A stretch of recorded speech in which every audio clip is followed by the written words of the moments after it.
Gathering the materials from the cabinet, she jogged upstairs and inspected the bedroom. The plastic wasn't going to cover everything. The ceilings were too high, and the tallest ladder was stored in the shed to which Warren had the only key. She had enough to cover the immediate areas, however. That would have to suffice. The drop cloths were just a fail-safe, after all. Her Type A personality refused to let her ignore the potential for disaster. As long as Warren followed her lead, as he did most other nights, there would be no need for murder-proofing. The act would be tidy and contained. What she'd gleaned from her true crime podcasts was that too little planning led to mistakes, and too much planning led to overthinking the execution. Wrapping herself in a robe, she opened the first box of supplies and got down to business. The next hour passed quickly. She lost herself in the whoosh and crinkle of materials. Sometimes she would hum a tune. That new Lizzo song was quite catchy. Feel-good and representative of the hope she felt blooming in her chest. Mostly, though, she used the time for reflection.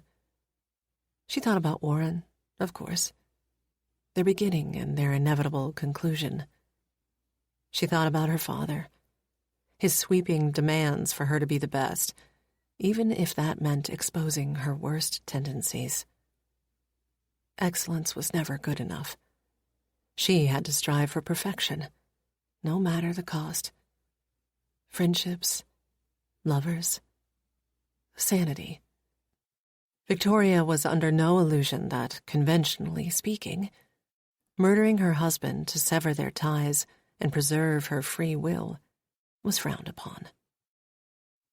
Taking a life, regaining a life. Balance. What would Warren's final thoughts be?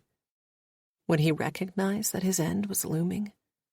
Would he reach for her in the darkness? Victoria imagined him floating away, the lids of his eyes fluttering in unconsciousness. Perhaps that was why she missed the arrival of her sister.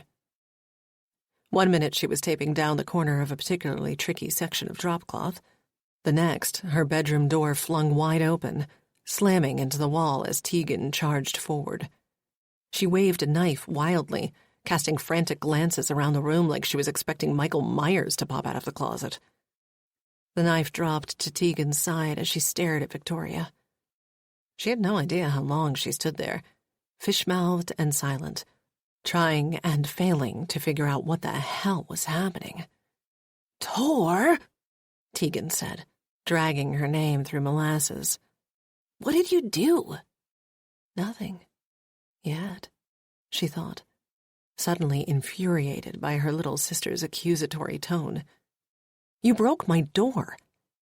"The door?" she repeated, as if she couldn't be hearing her right.